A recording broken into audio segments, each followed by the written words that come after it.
Payg'ambarimiz alayhissalatu vassalam bir kuni Abdurrahman ibn Avfni ko'rib qoldilar. Unda kiyimida sariq belgilar bor edi. Zafaron qo'shilgan atir separ ekan. Haligi zafaronda sariq rangi kiyimlariga chiqib qolsa, birortasi ko'rsa, yangi kuyov deb bilar ekanda. Bilinar ekan, bu yangi kuyov ekan. Payg'ambarimiz alayhissalom Abdurrahman ibn Avfni shunaqa holatda ko'rib qoldilar. Hayron bo'ldilar. Senda kuyovlik alomatini ko'ryapman-a dedilar. Deyodilar. Abdurrahman ibn Avf radhiyallohu anhu biroz uyalib, "Men uylandim ya Rasululloh" dedilar. "Mahrga nima berding?" dedilar. "Ha, bir donakcha tillo berdim." "Avlim vala bishat." Bitta qo'y so'yib bo'lsa ham to'y qilgin dedilar. Agar Abdurrahman ibn Avf radhiyallohu anhu ga payg'ambarimiz alayhisalom 10 ta qo'y so'yib to'y qilgin deganlarida qodir edi. Lekin bugun u kishi 10 ta so'ysa, ertaga boshqasi 20 ta so'yadi. Undan keyin 30 ta so'yadi. Xuddi bizdagidek. Bizda ham avval kichkinaroq boshlangan to'ylar hozirga kelib dabdabaga aylanib ketdi. Tan olishimiz kerak. Dunyoni men juda ham ko'p davlatlarga boraman, hatto to'ylarda ishtirok etaman, to'g'risi.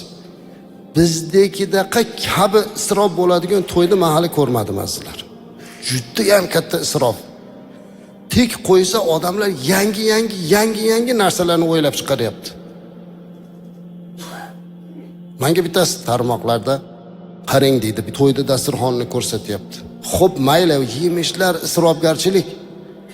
Meni o'ylantirgan narsa o'sha dasturxon ustiga yumaloq undoq keladigan akvariumni qo'yib, ichiga baliq solib qo'yibdi. Hamma stolda shunaqa turibdi. Ko'rgan bo'lsanglar ijtimoiy tarmoqda. Men tushunmadim. Men aytdimki, o'zi 1 soat, 2 soat o'tirsa, bu baliqni nima qiladi bu? Bu hammasi o'zini ko'rsatish, riyo, dabdababozlik, isrofdan boshqa narsa emas. Bitta illat chiqdimi? Ha, endi deyish kerak emas ekan, men shuni bilib qo'ydim tajribamdan. Darhol to'xtatish kerak ekan. Qilma buni deyish kerak. Chunki keyin ulanib ketadi. Keyingisi undan battarroq narsa qiladi. Kecha internetda ko'rdim, menga yuborishdi bolalar. Masjidga kelin kuyovni olib kirib fotosessiya qildiribdi. Masjid tabarruk joy azizlar. Juda ham hayratlanib ketdim azizlar. Masjidning ichiga kirib, kelin kuyovni har xil joylarga qo'yib qo'yib, mana shunaqa masjidda fotosessiya o'tkazyapti. Masjidning hurmati qani bu yerda? Qolaversa, bu ham ortiqcha bid'at, ortiqcha isrof, manmansirashmi? Men bu nimaga gapiryapman? Agar gapirmasa, ertaga shu odatga aylanaveradi. Shuning uchun bu narsalarni to'xtatish kerak. Endi o'zi kechirasizlar-ku, Ka'batullohning oldida fotosessiya qilib ko'rishdi.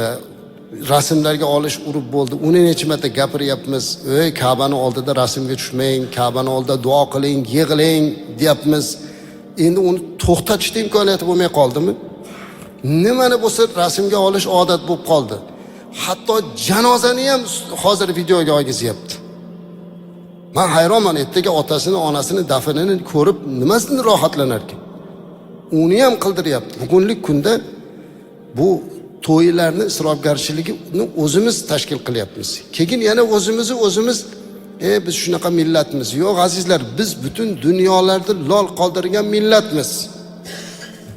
Biz dunyolarga to'yimiz bilan emas, ilmimiz bilan tanilgan ajdodlarning avlodimiz azizlar.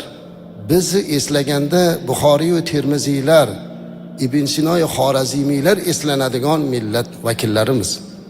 Lekin bugun bizni maqsadimiz to'y bo'lib qoldi. Bundan 100 yil muqaddam ham, ehtimol undan ham oldinroqdir, bir jadid bobolarimizdan birini iqtibosini o'qib qoldim. Bir iqtibos duosi bor ekan. Ey Alloh, bizni xalqimizni to'y dabdababozlik balosidan o'zing saqlagin deb duo qilgan ekan. Bir asr oldin ham bu muammo bor ekanda. Bir kuni o'ylanib qarab ko'rsam, to'y bizni hayotimizni mazmuniga aylanib qolibdiki, bitta yoshi kattaroq odamga, erkak yo onaxonga yaxshilik qilsangiz, xizmatini qilib ko'nglini olsangiz, e'tibor bering duolariga. Amin. Bolam topganing to'ylarga buyursin. boshing to'ydan chiqmasin. Endi men iltimos qildim otaxonlar, o'sha sizga birov yaxshilik qilsa bolam, ilohim ishlaringga baraka bersin. Topganing ilm va ma'rifatga xizmat qilsin. Topganingni bolalaringni ilmiga sarflagin, rohatini ko'rgin, farog'atini ko'rgin.